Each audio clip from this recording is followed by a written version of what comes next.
Thank you. A U.S. congressional committee votes in favor of giving Charlie Gard, the terminally ill baby, and his parents permanent residency so the child can undergo an experimental treatment.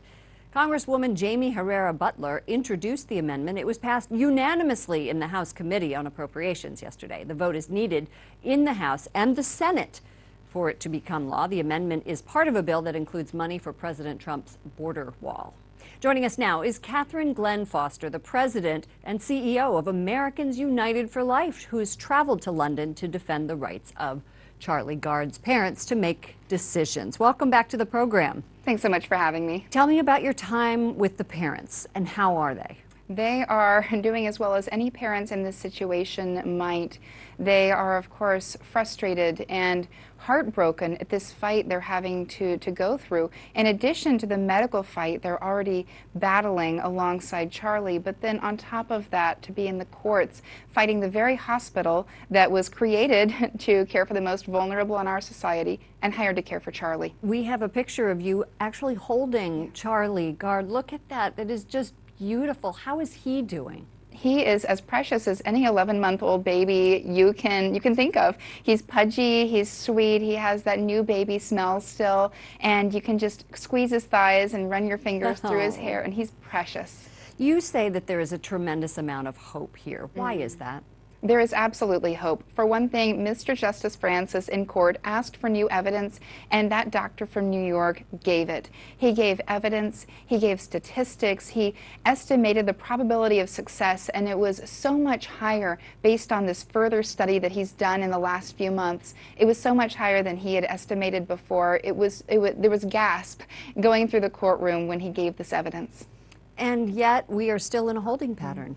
Unfortunately. You're headed back to London next week. How can Americans United for Life, which is an American organization, help Charlie? There are so many ways that we at AUL and Americans generally can help. Coming alongside Charlie's parents, Connie and Chris, working with the legal team, we've been doing that quite a bit. Working with American doctors and other influential players in the US, in the UK, and around the world. We're doing all of these things, and we also have a petition that we're hosting. It is hosted by Citizen Go and sponsored by Americans United for Life in coordination with Citizen Go. Already more than 500,000 signatures on this petition, and we're hoping to hit 1 million by the time of our 3 p.m. rally on Sunday afternoon. And where's that rally? The rally is just down the street from the hospital at the Queen's Square. Okay, and Citizen Go, we can go to their website, I would imagine? Citizengo.org, yes. Okay, great. Thank you so much for joining us, Catherine Glenn Foster. Safe travels back to London. Thank you. In prison. A hospital lawyer tells the parents of Charlie Gard the results of their son's latest brain scans make for sad reading.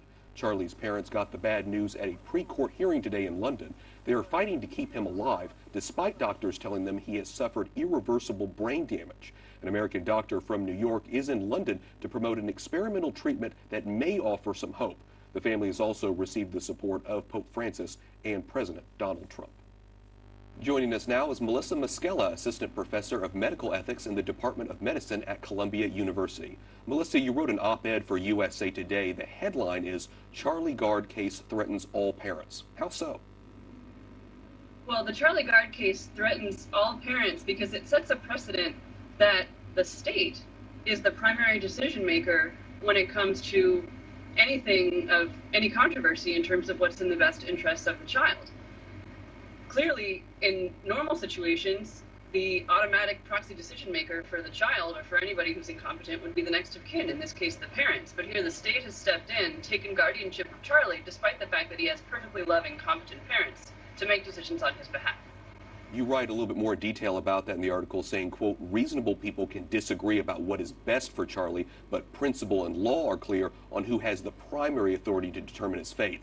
You say that that answer is obvious. It's Charlie's parents. So why do the parents trump the state?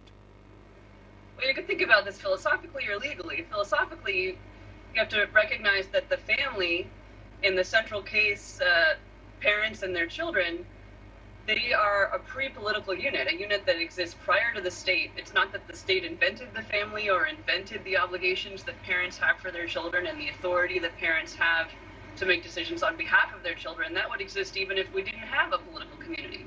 So the state needs to respect that as an authority that's prior to itself. And legally, that's been recognized in the Universal Declaration of Human Rights, the European Convention, many U.S. Supreme Court cases. It's very clear across the board that parents are the primary decision makers on behalf of their children. The Telegraph, a British newspaper, reports the government lawyer representing Charlie Gard in court is the chairman of Compassion in Dying, a group that advocates for assisted suicide. As a medical ethicist, do you see this as a conflict of interest? Yes, there's clearly a conflict of interest here that the lawyer, Mrs. Victoria Butler Cole, is an avid advocate for physician-assisted suicide and euthanasia, so she clearly stands on one radical end of the spectrum in terms of her views about what makes a life worth living. And her views clearly are that certain lives simply are better off not being lived. That certain people, if they're going to be suffering or severely disabled with no hope of a cure, would be better off dead. So she's clearly on one side of the issue here. So when she's advocating for Charlie's best interests, basically, it's no surprise that she's going to advocate to have him taken off of life support. Melissa Muscella, Assistant Professor of Medical Ethics at Columbia University, thanks so much for telling us about the case. Thank you. In Ashburn. The parents of critically ill baby Charlie Gard are dropping their legal bid to bring him to the United States for experimental treatment. This comes after new medical tests show the window of opportunity to help Charlie is over. Correspondent Wyatt Goolsby joins us with the details. Wyatt? Lauren, Charlie Gard's parents, Connie and Chris, say they only wanted to give their 11-month-old baby boy a chance at life. But Chris says too much time was spent in court battles trying to get permission to move Charlie. Now he says it's time to say goodbye.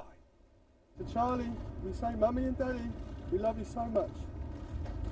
We always have and we always will, and we are so sorry that we couldn't save you. Sweet dreams, baby. Sleep tight, our beautiful little boy. We love you. In an emotional statement outside of London's High Court, Chris Gard says it's time to let Charlie go and be with the angels. The decision came after a fresh round of medical tests on Charlie, showing he now has irreversible muscular damage, and that the new treatment wouldn't help. This is about a sweet, gorgeous, innocent little boy who was born with a rare disease, who had a real, genuine chance at life, and a family who loved him so very dearly, and that's why we fought so hard for him. Chris Gard and Connie Yates were hoping to send Charlie to America, where specialists at Columbia University believed treatment was worth a try. But doctors at Great Ormond Street Hospital in London had argued that the treatment wouldn't help and could cause the child pain, so they challenged the parents. The case won international attention after Charlie's parents received support from Pope Francis and President Donald Trump. Charlie has supporters everywhere, by the way. A group of pro-life Americans, like Presbyterian pastor Patrick Mahoney, traveled to London as a sign of support. This once again affirmed the parents were right, not the courts, not the government bureaucrats. And we are now praying, as Connie said, and it resonated with me, we pray his life would not be in vain. Mahoney also tells me that Charlie has been baptized, and many Christian leaders have prayed over the infant. And tonight, Pope Francis is speaking out. He says he is praying for Charlie and his parents and feels especially close to them at this time of suffering. The Holy Father is also asking us to unite in prayer that they may find God's consolation and love. Lauren? Wyatt, I understand the doctors and staff at the London hospital where Charlie is on life support are receiving death threats. That's right, Lauren. We've learned the staff have received thousands of threats of all kinds over the past few months. They're now calling for some level of civility. Charlie's father, Chris, is leading by example. He's thanking the nurses and staff for keeping Charlie comfortable and stable for so long. Lauren? Such a tragic story. Thank you. Wyatt Goolsby reporting. Joining us now is Catherine Glenn Foster, President and CEO of Americans United for Life. She is joining us now from London. You were in the courtroom today. Tell me what that was like. It was an absolutely heartbreaking experience. There were people crying, sobbing throughout the hearing today, and particularly as Connie was speaking and sharing her heart and just the experience that they've been through these last few months. It was an emotional time in court today.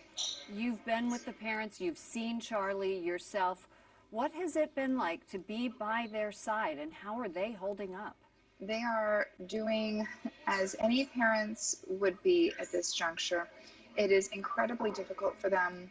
They have been fighting for their son, for his life, and to be told finally that it is now too late, that due to delays in treatment, there's no further chance for him. It is absolutely heartbreaking for any parent to hear, and absolutely for Connie and Chris, who are two of the most loving parents I have ever met. Are they even thinking about this battle and what other people can learn from this? They are. They have such courage. They already are thinking along those lines. They are focused on Charlie and want to spend these last few hours, maybe days with him, but just spending all that precious time with their son. But they know that when their time with him here on earth is over, their plan is to be able to start a foundation and help other parents whose children are in the same situation, because it is not acceptable that he was not able to receive the care that they knew he needed. In the end, they knew best. Are they angry? I don't feel anger coming from them, and I don't feel anger coming from any of their supporters either. I feel sadness, and certainly they want his life to have meant that it meant something. Obviously, it did to them, but to mean something beyond his short time here on earth. And they do want to make sure that that his life will mean something to other families as well. As they said in court, he has brought the international community together, and in the future, in coming years, he will help other children. His life will help other children in that same situation and help them to get that care that they deserve. Thank you so much for joining us. Please give our best to Connie and Chris. Catherine Glenn Foster, President and CEO of Americans United for Life. Thank you. After ending a long legal battle to keep their son alive, the parents of baby Charlie Gard tell a judge that their last wish is to take their critically ill son home to die. And the Holy Father is asking the faithful to accompany them in prayer. The Pope is praying for Charlie Gard at this moment, as well as his parents. Clearly, it's a time of immense suffering for them. The Pope is also asking that others join him in prayer so that they can find God's consolation and love at this moment. The judge says it would be best if Charlie's parents and the hospital can agree on where he should spend his final hours. Charlie has a rare genetic condition and will die once his life support is removed. Father Francesco Giordano is the director of Human Life International's office in Rome. Father, what is the reaction in and around the Vatican to Charlie Gard's case? Well, in and around the Vatican, it's quite evident that this case has a lot to do with the pro-life movement, and has, just as we know in the church and the pro-life movement, we know that all these issues that may seem like they're not connected are indeed connected. For example, we know that contraception is connected to abortion, and we know that even that abortion fundamentally is connected to a lack of respect, a lack of love for life. And this issue, what's happened to Charlie Gard, is very much connected to the euthanasia issue. You know, the living will, for instance, right now is being pushed here in Italy and elsewhere in Europe, all over, and that basically takes away the rights of the family to make decisions, to help. And indeed, actually takes away the rights of the individual, because when the individual, in the case of a living will, signs the living will, he or she may not be feeling sick at the time, but then when the person feels sick, you know, that person might change his or her mind. Pope Francis weighed in on Charlie's case and expressed his support for the parents, and the world paid attention. What do you think this is saying about the Church's voice in public debate? How important is it? The Church's voice is very important, and we've seen this with this latest case, actually. I mean, just the Pope speaking up once or twice. I mean, he sent out a few tweeters as well, and spoke at an Angelus. I mean, he didn't speak excessively about it, but just those few words made a huge difference. And in fact, the pro-life movement here in Italy really moved for this case, and we were thanked by by Charlie Gard's parents. We were thanked by them for what we did. No other country in Europe spoke out as strongly as Italy did, for instance. And what's sad about the whole ending is that time was the issue. If they hadn't been fighting with the courts and had just kind of gone along with the treatments back in January, Charlie would be fine right now. Yes, he could have possibly had a life. We had spoken to other people who had children who had similar issues, and they're alive today. You're absolutely correct. Father Francesco Giordano of Human Life International, thank you so much. Thank you. A judge in London says critically ill baby Charlie Gard will be transferred to hospice to die unless his family and the hospital treating him agree on an end-of-life plan by noon tomorrow. The announcement comes as the 11-month-old's parents conceded he will not die at home as they had previously wished. Great Ormond Street Hospital said it was not practical to provide the life support treatment at the couple's home. The case caught the attention, worldwide attention, of Donald Trump and Pope Francis, and the cause garnered widespread grassroots support. A British judge has ordered critically ill infant Charlie Gard be moved from a hospital to hospice. The judge made the order after a noon deadline today for Charlie's parents and a hospital to agree to an end-of-life care plan. Charlie's parents wanted to take him home to die, but the hospital treated the 11-month-old with the rare genetic disease said it was not practical. U.S.-backed. We begin in London tonight, and the news: Charlie Gard has died. He was the critically ill baby at the center of a legal battle that attracted the attention of Pope Francis and President Donald Trump. Charlie suffered from a rare genetic disease causing brain damage and the inability to breathe unaided. His parents fought for the right to take him to the U.S. for an experimental therapy, but his doctors objected, saying treatment wouldn't help. A judge ruled yesterday Charlie should be transferred to a hospice and taken off life support. Charlie Gard would have turned 1 year old next week. A study. Welcome back to The World Over. Only a year old, Britain's Charlie Gard is in the terminal stages of a rare disease. The state wants him to die with dignity. Charlie's parents want to bring him to the United States for experimental treatment that might offer him a lifeline. Who should make this ultimate decision? Here to discuss this and much more is Director of Education at the National Catholic Bioethics Center, neuroscientist Father Tad Pacholczyk. Welcome back. Thanks for having me. Let's start with this disease, which I didn't realize. Charlie Gard is only one of 16 people in the world who suffer from this. That's correct. It's exceedingly rare. It's a problem with a part of his cells that make energy. And as you look at him, he looks really lethargic, sleepy, and that's because his cells are not making the needed energy. So this experimental treatment that everybody is talking about might help his cells to recover the ability to start generating energy again. Now, the Church has spoken out on this. The Pontifical Council, or the Pontifical Academy of Life, issued a kind of vague statement, and then the Pope came back and said, no, we offer support for Charlie and his parents, and we're willing to offer support here, medical support. What is the opinion of the Church on this issue of ventilators? There are a lot of people on ventilators now. Right, and I think when people look at Charlie's case, they say, does the Church have a definitive position specifically for Charlie? Right. In other words, should he be unplugged? Should he be allowed to continue? And really, that has to be evaluated on a case-by-case basis by preferably his parents. This is something where they have to ask about the benefits and the burdens, and at a certain point, ventilators do become potentially heroic, and it won't be unreasonable to turn them off. I would say in the case of Charlie, because there's all this discussion about the other experimental treatment, there is an argument to be made, at least in the short term, for perhaps continuing that ventilation. Now, the parents want this experimental treatment, and look, there's some cases in the United States where the experimental treatment not only saved these children, but extended their lives. They have healthy lives. The question is, who should decide?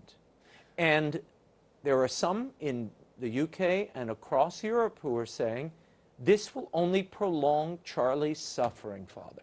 The Church would say, well, all right, well, I mean, I think the first question is it true that it's going to just prolong his suffering? When you talk to his parents who visit him every day, they say, it's clear Charlie is not suffering. The physician who just visited from Columbia University looked at him, and it appeared that he was not in any distress to speak of.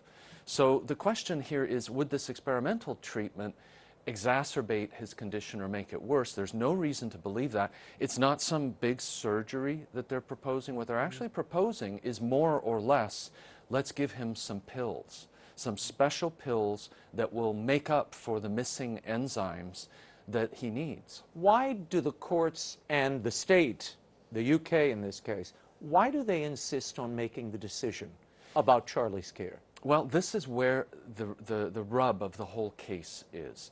We have a situation that we have a child, we have mom and dad who desperately want to take care of their own child.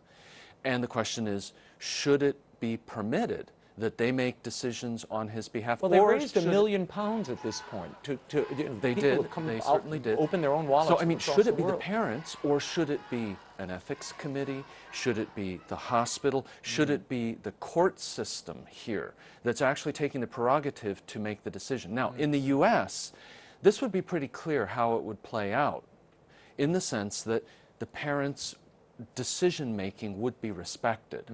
In Great Britain, the emphasis is on what are the best interests of the child, and they always frame it in those terms and say, okay, the best interest of the child, the best interest of the child, we as the court are going to determine what those are. We are going to hand down a decision that states what those best interests are, and we've concluded here the best interest would be for him to be let go, no longer do anything for him, and that's our judgment. Now, that's subject to change, and that's why they brought in the physician from Columbia. Is it because it's a single-payer system, it's national health care, and therefore the government is funding this care, and therefore they can preside over and decide who gets it and who doesn't? Well, that's hard to say in this case, because there's actually been some debate on specifically that question as to whether this is connected to it being a single-payer system or not. Other commentators have noted that if the mother and father of Charlie had been independently wealthy before all of this began, before they did the fundraising, they could have taken Charlie, put him in a private hospital in Britain, and they could have taken him out, taken him to another country, whatever they felt basically done whatever they wanted. Wow. But because they got enmeshed in the NHS system in Britain, they haven't been able to. And the child, Raymond, in effect, is held hostage here. That's the situation that's so tragic. The parents are struggling to get permission to attend meetings about future treatment decisions. It's really an awkward situation. They go to court and they feel like they're not being adequately represented. Well, the mother believes that the attorney assigned to them to advocate on their behalf, they find out the woman is chairman of a Dying with Dignity, Death with Dignity group in the UK. Exactly. So they feel, wait a minute, our advocate here may not be our advocate. May not be on our side at all. And that's another angle here that has come to light as this case has played out. There's a lot of strange dynamics that are involved in this. The fact that it has basically gone to the courts, and even now that the courts will not yield, they in a sense seem to be in a position of handing down a decision, kind of looking down their nose and saying, we're the supreme authority here. And that's really where it would be so different from in this country. In this country, it would go to the courts only if there were clear evidence that the parents were somehow radically failing the child or maybe outright abusing the child. Then you would appoint a guardian ad litem and the court could step in. But in Britain, it's been turned backwards in this way. And I suggest to you this is kind of a problem of what we call subsidiarity, to use that fancy word, that the decisions are not being made on the right level. It should be at the level of the family, and not that the government or other levels of bureaucracy are stepping in and doing this. That is, at the end of the day, the mark of totalitarian types of systems. When the family is disrupted and decision-making can't occur as it should for the good of all the members of the family. Now, the church teaches that any outside assistance, like a ventilator, is an extraordinary means, yes? Well, no, not automatically, because, I mean, for example, remember the case of Christopher Reeve. Okay. He had a ventilator for a few years after his equestrian accident, Right. and I would say for his set of circumstances, it probably wasn't extraordinary. Really? Yeah, there'd be a legitimate argument to say that he had, he had the money to pay for it. He had a good care team. It wasn't too much burden for him. It gave him significant benefit for a long time.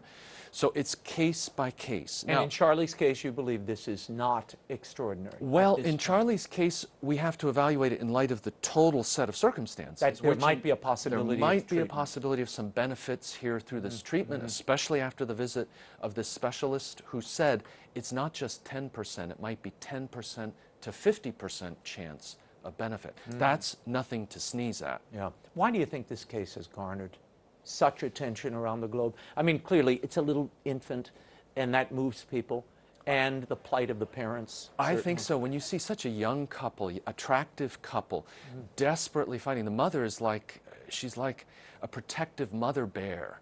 And every woman understands this and has the sentiment of wanting to take care of your child. And here, your ability to make very basic decisions is being withdrawn. And withdrawn repetitively as you go higher and higher up the court systems. This went all the way to the European Union courts, which backed the hospital.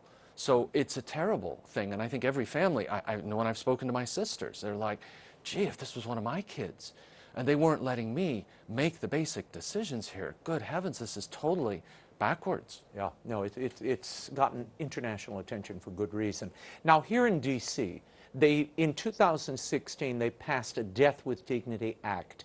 It allows any 18-year-old to request that his doctor twice prescribe life-taking medications, and then the doctor can grant them. So you can basically euthanize yourself here in the District of Columbia. It has taken it a year, but now they are implementing the law. Where do you think this will go? I think this is going to go as it did overseas in the Netherlands in some very bad directions. At the moment, it's only to let you commit suicide. But already in Oregon, there has been an initiative where this is legal also to say, what about euthanasia, where the doctor becomes the killer, not just the prescriber, but the actual killer. And that hasn't passed yet, thankfully, there. But I think it's only a matter of time. And the logic here then extends itself in a lot of other directions where we say, well, what are the reasons going to be? What are the checks and balances here on people doing this? And at the beginning, when they pass this kind of legislation, they always say, oh, there's plenty of checks and balances. You know, there have to be two opinions. The individual can't have mental illness, right. ... And now in the Netherlands, even if you have mental illness, you can choose to do this. And you can ask to be euthanized. You know, these are the most vulnerable people. They have a mental condition. They need our help, our love, our support. And we're abandoning them in the most vulnerable moment. No, it's like this young man in Canada who posted that online video. He lined up all the medications he was taking, had severe mental difficulties, and took his own life, drove to a hotel and took his own life. Nothing but tragedy. Yeah, and how do you, but when a society, when a government begins to not only protect that, but advocate it in some cases, I worry about the financial motives of family. You know, they want to get grandma off the scene. Look, she's suffering. Look how terrible she looks. Give her the pill. When that mentality starts to enter and take hold, it transforms a people. It absolutely does. And it's not just the family, but it may be the insurance companies. It may be the hospitals. There's growing pressure from hospital systems to limit what they call feudal care. And sometimes that's not clearly defined, what we're talking about here. Well, when you look at somebody like John McCain, he's 80, he's got a brain tumor. Okay, it was removed, but how many more years does he have? What's the quality of life? Someone could look at that and say, you know what? Maybe it's time to assign him to the hospice unit. That's right. And people, when Obamacare was being wheeled out, this was part of the discussion, that so much of the care and the expense of that care takes place at the end of life. We have to do something to curtail it. The death panels were an answer, and hospice was waved about as an option. Yes, and it's certainly true that at the end of life, that's when most gets spent. Sure. But you need to structure a system where at the end of life, you know, if you're healthy your whole life, and then at the end you get sick, that's when you want medical care. Right. It should be structured so that it's set up to care and spend a certain amount, a reasonable amount on people. And I think the temptation here is to, cut into that in a way that's unjust after people have paid into the system for their whole lives. Father Tad Pacholczyk, always great talking to you. Thank you for the Great insights. to be with you. For more on Father Tad's work, you can read his commentaries at the National Catholic Bioethics Center's website, ncbcenter.org. That is all the time we have for